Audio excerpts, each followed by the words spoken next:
Thank you, Mr. Chair. We have the privilege in this body, and I think probably in the Senate as well, from day to day or from time to time, to have visiting pages, young people with a desire to be involved in their government, or just a desire to do something different and to experience something new. We have at least a couple of them here today that are about the same age when I got the same kind of passion that maybe they have in their hearts as well. And that is to know a little bit more about why we're here and why we're a government and why we're a nation and why we have civil government. And when I was about their age, I thought how exciting it would be if I could be a part for a lifetime of a civil government.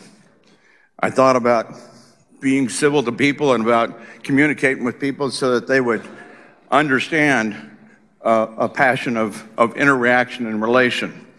We have a relationship in this country that started a long time ago.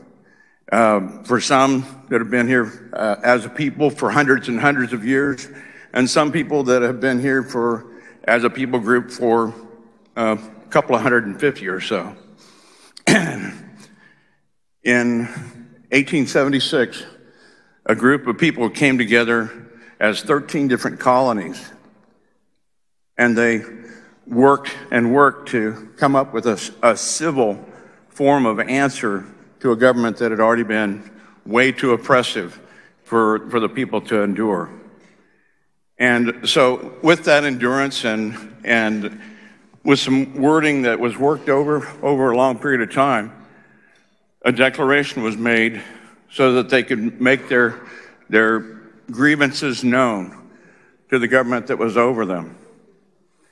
For 150 or 200 years, they had endured more or less the oppression or the blessing of government.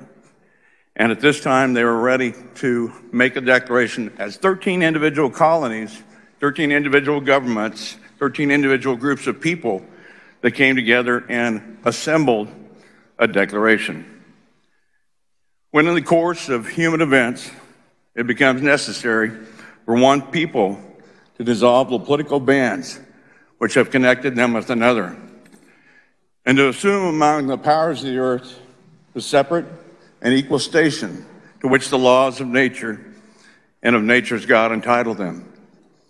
A decent respect for the opinions of mankind requires that they should declare the causes which impel them to the separation. We hold these truths to be self-evident, that all men are created equal, that they're endowed by their Creator with certain unalienable rights, that among these are life, liberty, and the pursuit of happiness. That to secure these rights, governments are instituted among men, deriving their just power from the consent of the governed. That whenever any form of government becomes destructive of these ends, it is the right of the people to alter or to abolish it, instituting new government, laying its foundation on such principles, and organizing its power in such form as to them shall seem most likely to affect their safety and happiness. Prudence indeed shall dictate that governments long established should not be changed for light and transient causes. And accordingly, all experience has shown that mankind is more disposed to suffer while evils are sufferable than to alter the forms to which they've become accustomed. But when a long train of abuses and usurpations, deriving invariably the same object, events are designed to reduce them under absolute despotism, it is their right, it is their duty to throw off such government and to organize new forms for their future security. Such has been the patient sufferance of these colonies, and such is now the necessity which constrains them to alter their former systems of government. The history of the present King of Great Britain is a history of repeated injuries and usurpations, all having in direct object the establishment of an absolute tyranny over these states. To prove this, let the facts be submitted to a candid world. That group of 13 colonies addressed the entire world with their grievances and addressed them to help them address these issues. Those people had already gone through a great amount of grievance to the point that they were having to separate themselves from this form of government. Those same 13 colonies and a few more people got together over the next dozen years and formulated a constitution for one reason, so that they would not have to do this again, so they wouldn't have to have a revolution, so they wouldn't have to totally throw off their former associations. They had to throw off family, and they had to throw off nations that they were a part of before. I feel it's such a great privilege to be a part of a nation that, at the risk of some of the concerns we've had here today, at that kind of a risk, that we would take the measures to deliberate beyond the point we are now, because believe me, I believe we're in a terrible shape right now.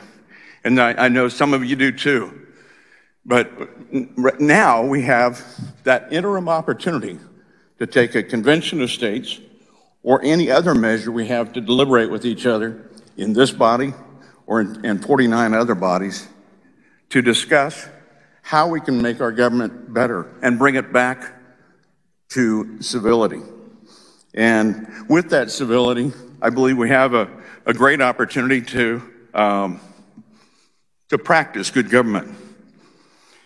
This a concern, and the concern that was given by the Representative Shawnee, the Congress, whenever 2/3 of both houses shall deem it necessary, shall propose amendments to this Constitution.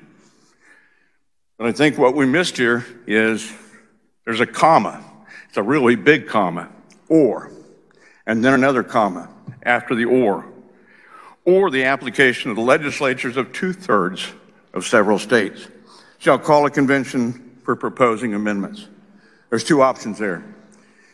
We have worked so hard, and God has provided such great provision for us in this nation that we don't have anything to think that we haven't had great opportunity to be a nation, and we still can be. But I think we're in a terrible way right now, and I think that a convention of states could be a measure that brings attention to the fact that we need to come back together. Civility is a good thing. This nation is a blessing, and I believe it's worth fighting for. Thank you. I'm here live in Philadelphia at the Tomb of the Unknown Soldier. When you hear the phrase lives, fortunes, and sacred honor, these are the folks we should think of, those who anonymously gave their lives. Well, today you have a chance to volunteer. You need to volunteer for conventionofstates.com, the movement that's going to save the country. These folks are willing to step up and give everything. We need you to give just a little bit. Go to conventionofstates.com and volunteer today.